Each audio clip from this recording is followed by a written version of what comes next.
Welcome to the Parent Matters podcast, where we help you navigate the ever-changing landscape of parenting and equip you with tools to confidently parent your children.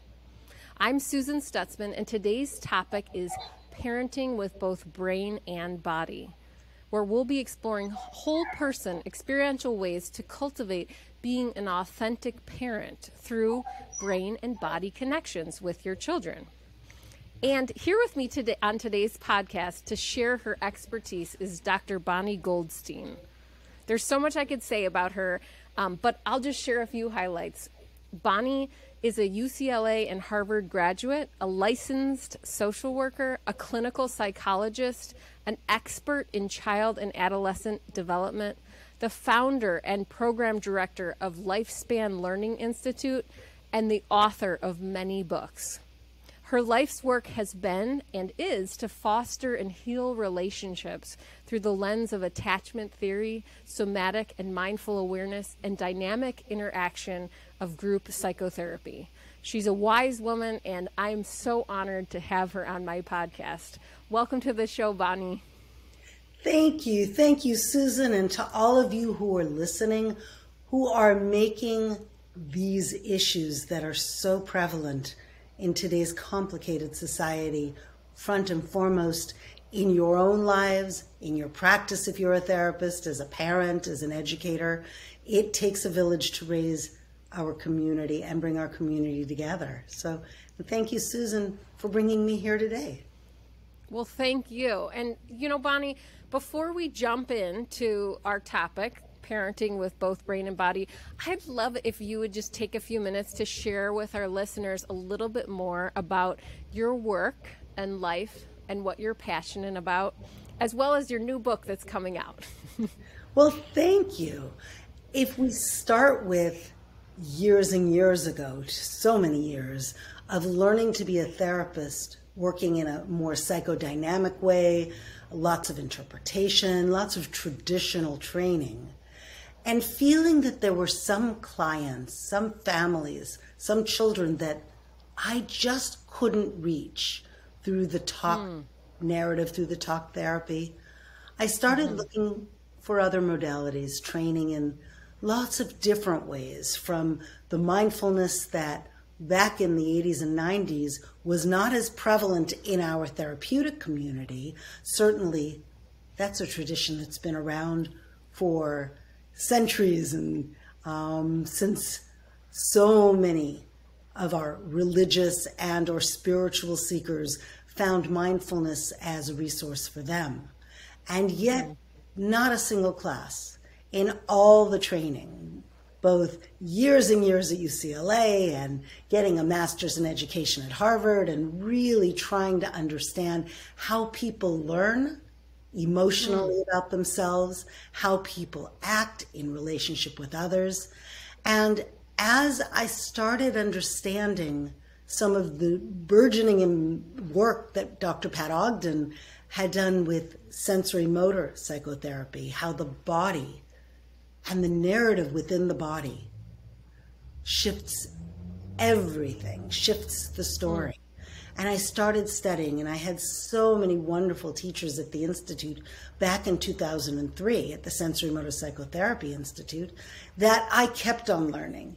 And as our community here in Los Angeles created more trainings, we found that many people, just as myself, who'd been learning about traditional psychotherapy, had never thought about the story that the body tells, the narrative that the body tells, because so much is known just as we gaze at someone else. That right brain to right brain communication is also reflected in the body. We can't separate out the brain, body, because we know through the lens of interpersonal neurobiology and through all the work that so many of our leading researchers have done to show that there is a brain-to-brain connection.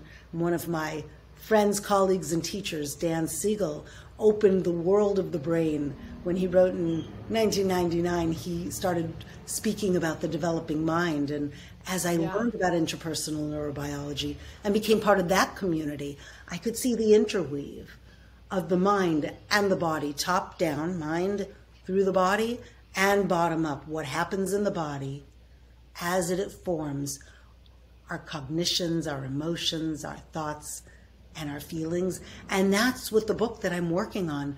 I'm first author with Dr. Pat Ogden, who joins me in applying the sensory motor psychotherapy tools to our younger clients, to our families, to our groups, especially when you put groups of younger children, teenagers, groups of parents together.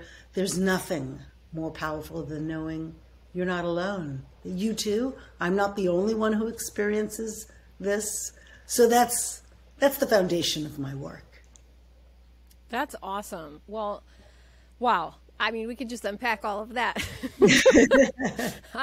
I'm thrilled to hear you, make all of those connections. And I know our listeners, as well as the parents that I work with, and all of the clinicians here at Kid Matters Counseling, we rely heavily on the neuroscience that Dan Siegel has helped to really create as available, I think, to the common person, so that we can understand why our child is doing certain things. And yet I think I think that sometimes it can be really tricky for a parent to understand how to really parent from a brain and body connection. So I know that, you mentioned, you began mentioning about your life's work and about how oftentimes we don't always take into consideration that our body has a narrative as well as our brain.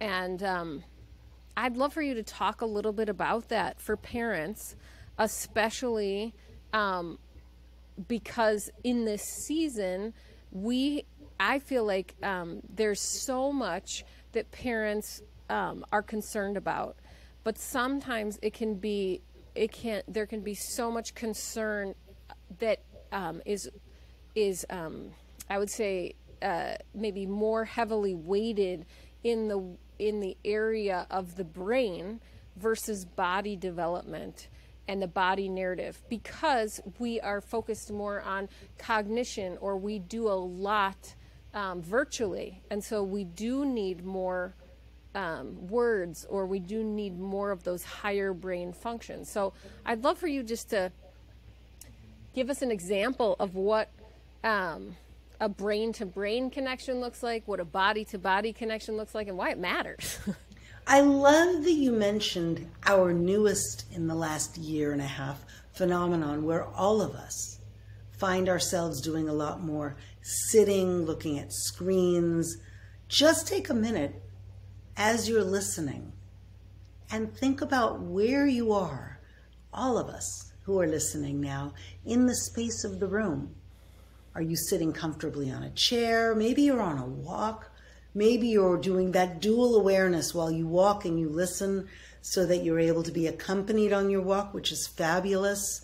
Just notice how your feet hit the ground. For myself, sitting here on a chair, I'm choosing a chair that has really comfortable pillows, armrests that I can rely upon.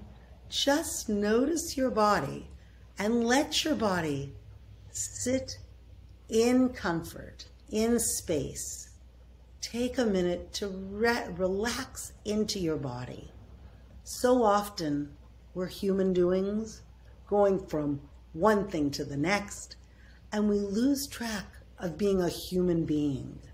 And one of the ways of becoming present, or present moment experience, or being aware of what's happening right here, right now, be here now, is to notice what's happening in our body. In fact, I have many people, if I ask them what's happening, they're like, I don't know. But if I say, just take a moment to notice what's happening inside your body, See if there's anything. Maybe it's an ache or a pain. I can give a menu of that. Or maybe it's a tingling. With our new clients or new classrooms, for those of you parents who have kids who are about to go off to school, perhaps for the first time in over a year, perhaps for the first time ever, if it's our littles, helping them be aware of what happens. The flutterbys in the chest, says one kid that I work with, calls the butterflies. They say, I have flutterbys right now. If they're saying that, I might put my hand on my chest and say, wow, can you feel those flutterbys right here, right now? I might even encourage a child to put their hands on their chest as I'm doing. Maybe one hand, maybe more. Or a rumbly tumbly, that's another kid that I work with says, my tumbly feels rumbly. And while of course I speak with the parents about what we can do to give a child who's about to go to school a very settled breakfast, a settled tummy breakfast. So when we remove food concerns and we get just the right food, then we can isolate that the body may be having a reaction. The body is perhaps feeling the upset. And so we can help to educate. That psychoeducation is so important. I might say to somebody, let's put our hands on our tummies. I'm doing it now. Do you want to do it with me? In fact, all of you as you're listening, perhaps try that. Hand on heart, hand on tummy. I love both. I find as a speaker, this is so settling. Hand on chest, hand on belly. It really calms the central nervous system. I'm connecting with my heart. I'm connecting with my gut. And there's lots of research about the brain and the gut, that by putting my hand there on my tummy, on my chest, I'm able to help shift my entire nervous system. And that becomes an access point for our clients, as does breath. Let's all take a deep breath. Join me in that. Can you feel yourself as you take in the breath, and then as I speak, I feel the exhale? Just notice what shifts in your body as you take in a breath or two. Breath is often the thing that our younger clients forget about. Or parents, so many parents will say when they start to see red, they start to get angry, they forget to breathe. Then they get angrier and their voice speeds up and they get angrier and louder, and they've forgotten to breathe. And if we can change the path, interrupt the path, the brain to body path, shift the narrative by shifting the breath. I've said to one parent, I know I don't want to hit my child. If I hit my child like my own mother hit me, I know that Child Protective Services will come, but I can't help. And I might look at their hand, say, I notice your hand is bundled in a fist right now. Can you even make that fist tighter? Really notice that fist. And then I look at the fist, I have them look at the fist, I have them squeeze the fist, I have them really feel in their body that fist. I'm thinking of one father who said, when I do this, I can feel my fingernails, which are roughly going into my hand. In fact, when I really hold that fist tight, I can feel the cut of my fingernail in my hand, said this father. And he was so worried and upset that he might rely on the kind of punishment he experienced. But when we isolate in his body the feeling, and he can see his hand, and he can notice how even when he's not in the presence of his child, as he speaks about the rage, how it lives in his body, we can collaboratively find ways to dispel the rage. Even something as powerful as squeeze even tighter. If you're listening, try it. Take both hands, everybody, and listen very tightly. Tightly hold your hands in a fist. And you can feel after a while the fists are shaking just naturally. Just shake them. Let that shaking happen. This is our body. And let go. And feel the relief in the aftermath of all that squeezing and shaking. And let your hands rest and just notice what shifts in your body when you let go, because that is as important as any exercise we do, is the aftermath of isolating that tension, holding that tension, and understanding that tension. Yes, Susan. Yeah. So, wow, that is amazing. So, let's just break that apart though. So, as I was holding my hands in a tight fist, how, as a parent, is that what did you helping? notice? As you held it, let's do it again, Susan. Hold your hand really, Sure. really tight and think of yourself either as a parent or a lover or a teacher or in your office professionally. What happens as you start to do that? What do you notice, Susan? I notice my head gets really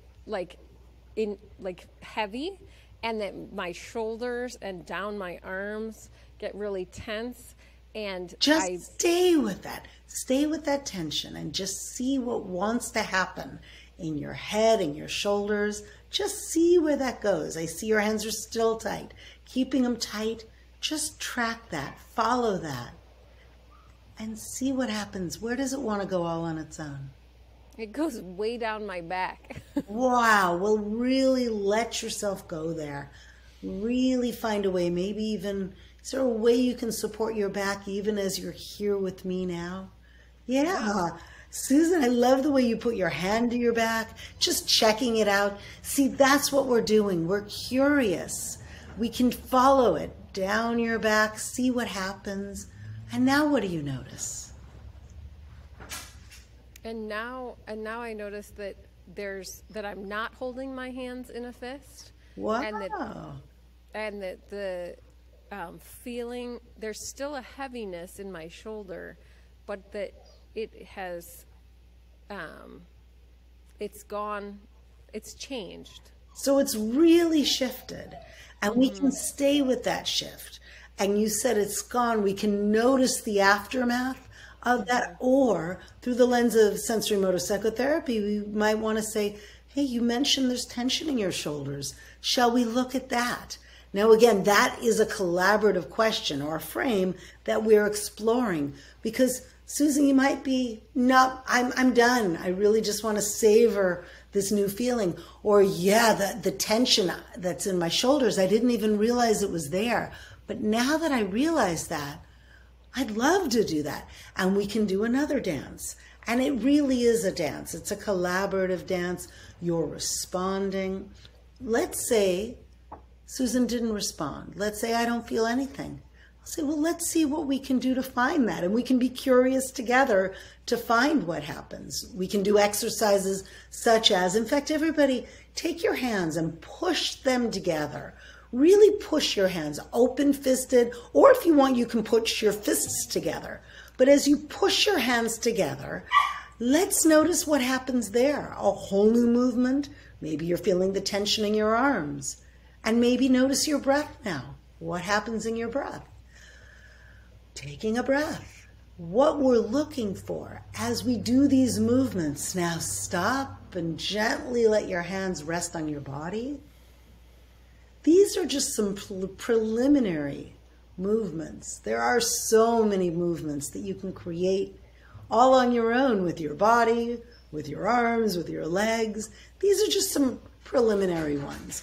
But as I'm working together, I'm hooking the meaning of all these movements. I'm hooking the meaning, the purpose, the insights that come up, because that's what we're looking for. And often, as we do these movements, and as we become connected with our therapists, as we drop in together, we find that there's a lot of emotion behind each of those meanings. And I'm thinking of the father that I mentioned, the one who really wanted to break the patterns of childhood, didn't want to do to his kids what happened to him. And yet his body, and sometimes, sadly, his actions, found themselves unable to break the habitual cycle, the procedural cycle that he had. And so through the mind-brain-body connection, we came up with things. I'll give you one great example, a great take-home point.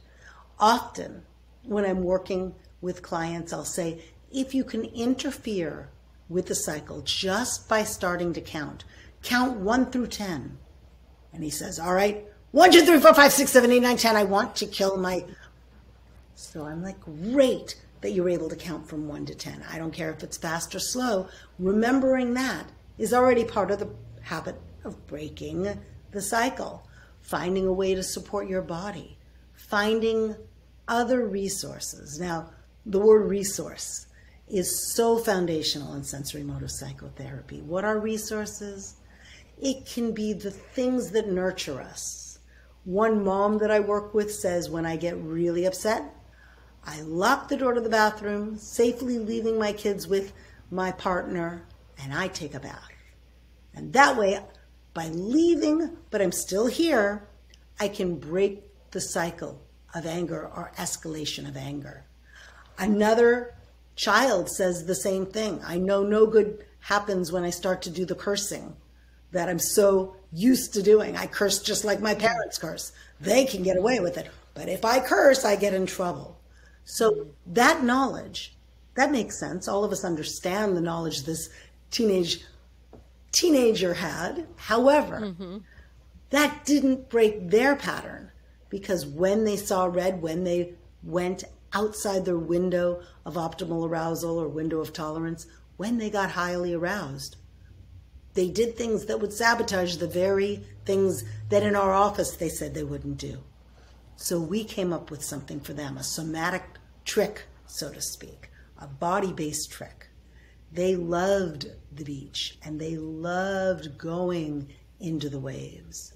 So we use that metaphor, that they would start by imagining the waves that we have here in Los Angeles, Southern California. Imagine yourself going down to the beach right when you're starting to get upset.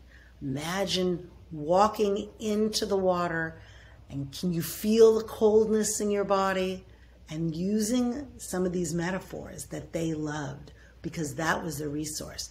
Picture yourself one of those waves, gently crashing in the shore, going back out to sea, gently crashing to shore, and their body started to sway. So we embraced that. We said, let's use that. We capitalized on what on their own was happening. And we let their bodies sway. And as they felt the swaying and imagined themselves in the ocean, a whole body-based movement became their resource. And for them, they were able to gently sway in the midst of what we'll call the storms, the torrential storms that would happen in their family home. And they didn't get affected by it. And they were able to identify that this body-based resource served to break the cycle. Now, it wasn't easy. We did a lot of practice. We invited their parent in for a parent session. This teenager was part of one of the teenage groups that we're running. In fact, we're running all of our groups online still because the pandemic was so challenging here in LA. So they were able to be part of a group online, parent sessions online, individual sessions with me, all online through the wonderful world of Zoom. They were able to embrace the sensory motor psychotherapy interventions. In fact, let me mention to our readers that if you go onto the website, sensorymotorpsychotherapy.org, and you look up some of the workshops that I've given, that Pat Ogden and I gave together, that many of our wonderful colleagues have been giving over the course of these last years, you'll find many. Each of the seminars I've offered are free offerings. One in particular is how to work using psychotherapy or sensory motor psychotherapy through the internet. And based on an article that we wrote a few years ago, which is also available for free on the website, you'll have this free 2-hour training. And then Pat Ogden realized there were things we didn't speak about. So she went back and offered yet another free addendum to that. And then we've done children seminars online, all available. These are the free workshops. There are some others that are for low fee, sliding fee. The organization really wants to make sure that these resources, these tools, these educational tools are available to everybody. Wonderful. Yeah, can you share with our listeners the address one more time, and then we'll put that in the link to our show notes so that anyone who's listening or watching this can find those resources. They're located at the Sensory Motor Psychotherapy Institute. Is that correct? Yep, sensorymotorpsychotherapy.org, or the Sensory Motor Psychotherapy Institute. And I'm at drbonniegoldstein.com. So it's my name spelled with DR at the beginning, no dot, drbonniegoldstein.com. That's my website. We can really play with possibilities because there's so many things, so many articles that are available for free on my website as well.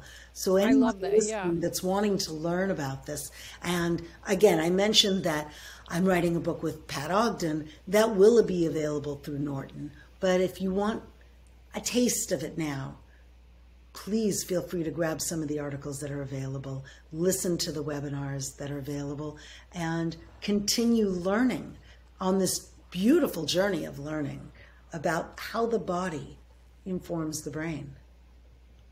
That can't be said more clearly. I mean, it's a beautiful journey on how the body informs the brain. And I just want to just say a little bit in reaction to what you said, is that it's so helpful, especially when you were talking about that father with anger and not wanting to repeat a cycle of hitting his children like he had been hit as a child. And as you know, I know we talked a little bit about this before we went on air, that I have just completed the first level of sensory motor psychotherapy training, and how helpful it was to understand some of the brain and how the body connects. And yet as you were speaking, I was wondering if you could clarify just a little bit more for our listeners who may not be as aware of what brain-body connection could, transformation could look like. The link between, I know this is wrong, okay, I'm going to feel it in my body, and then I know you mentioned a menu or resources. So how do you get to a new pattern? Or once you've interrupted a cycle once, how would you talk to a parent who, let's use that father, who doesn't want to hit their child or doesn't want to scream at their child, and then they begin to notice, or they're curious, and they are becoming self-aware, and they're doing some of these exercises, letting their body really feel it. How do you help parents to promote a new cycle, or how do you talk about what change actually looks like from a body-brain perspective? Well, wonderful question. And I will respond by saying we know that neurons that fire wire. That's the beauty of all the brain research. It used to be a theory back when I was studying. Now we have so much evidence-based research that shows that when we start new patterns, we can hardwire in new behaviors, new patterns. And just by thinking about it.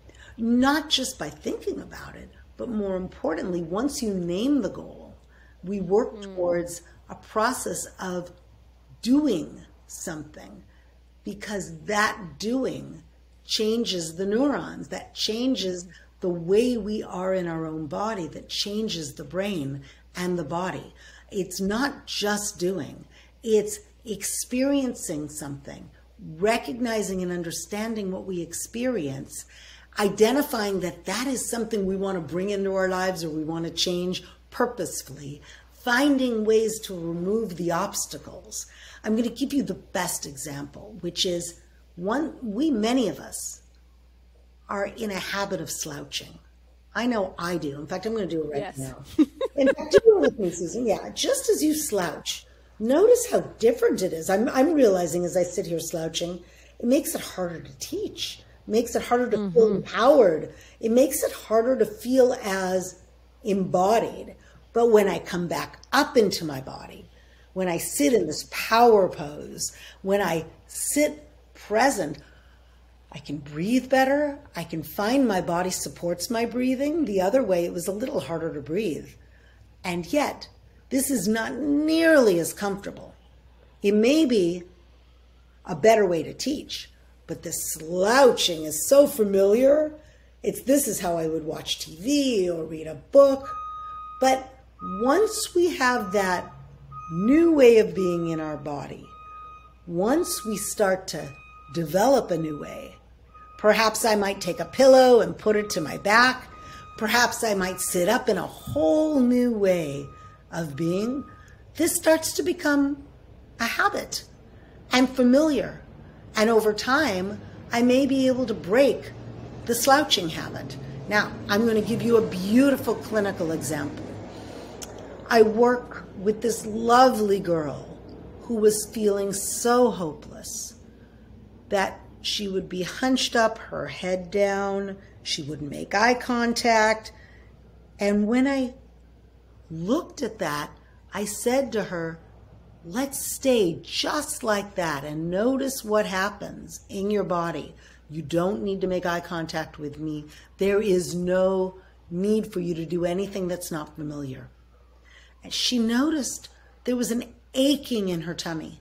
She noticed that her whole back was sore, aching in her tummy.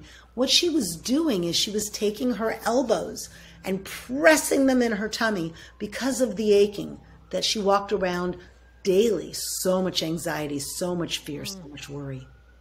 And so I said, I have an idea. What if you take a pillow? And then there was a pillow in the office. I said, here. Now, keep your gaze wherever feels most comfortable, but put a pillow on. And now push the pillow to your belly. Now, it instinctively, her body, her posture changed. Her head came up a little. She still didn't make eye contact, but by pushing this pillow into her belly, by pushing hard on the pillow, she got the same relief that came from pushing her hands on her belly. And it shifted her posture, just ever so slightly. And then she took that into the way of being. She did some wonderful parent-child work with Dr. Pat Ogden. She came into group with me and did some beautiful work with her peers. And that new posture changed something from within. We didn't force her to have the eye contact. We were letting that go.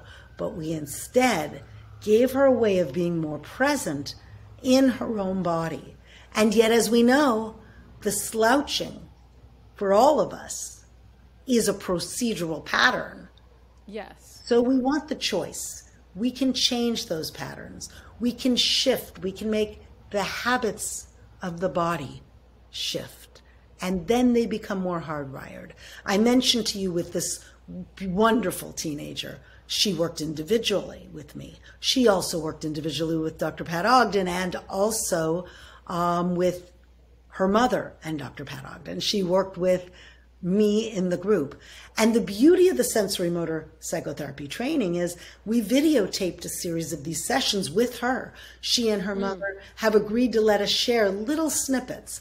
Every training has little snippets that identify.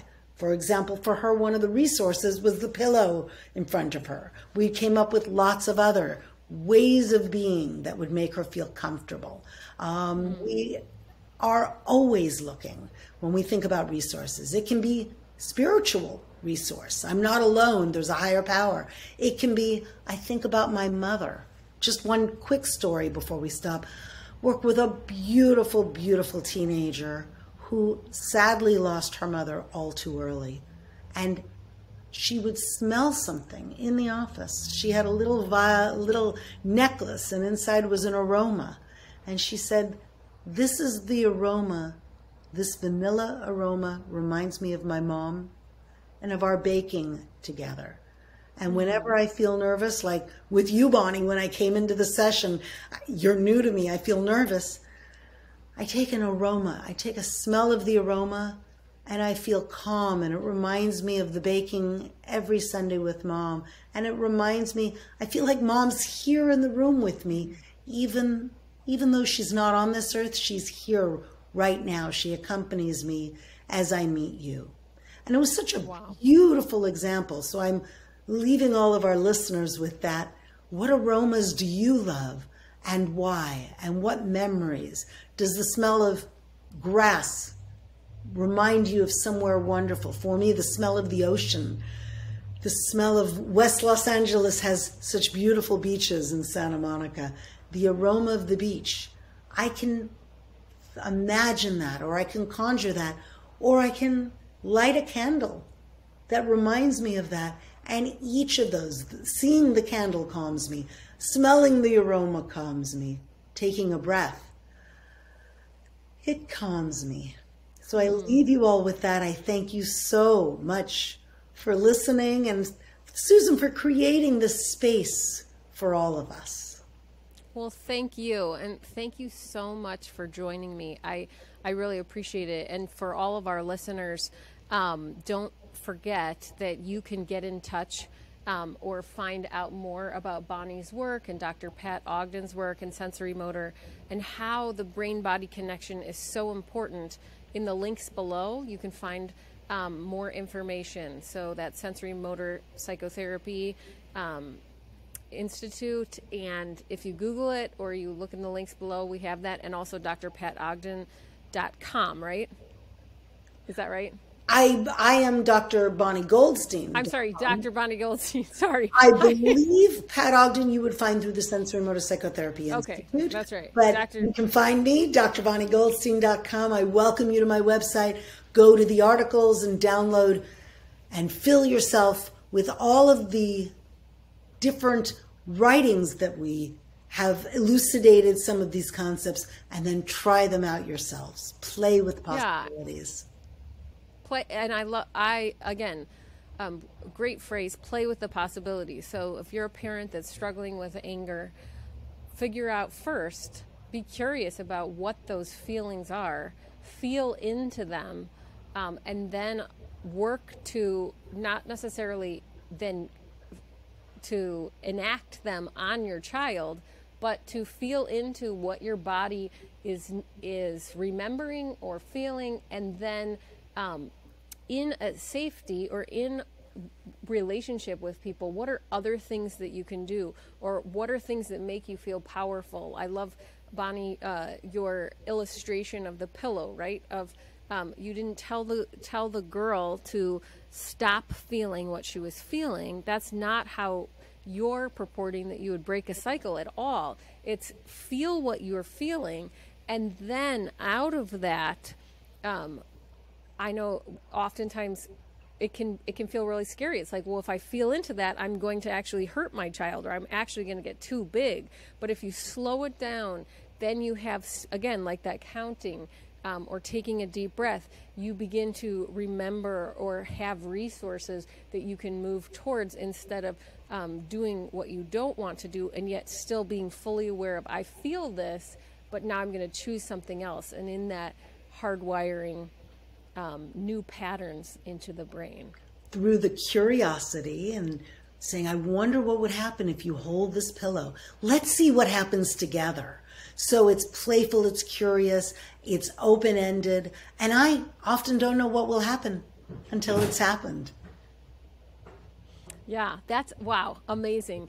And so if you are interested, please check out drbonniegoldstein.com and all of her work. Bonnie, thank you so much for being with us. And everyone who's listening, thank you. If you found this conversation useful, please don't forget to subscribe to the podcast and join me next time for the Parent Matters podcast. And remember, don't parent alone. The topics discussed on this podcast should be considered a matter of personal opinion. They do not reflect professional advice. If you or your child is in need of mental health counseling support, please search out a licensed counselor in your area.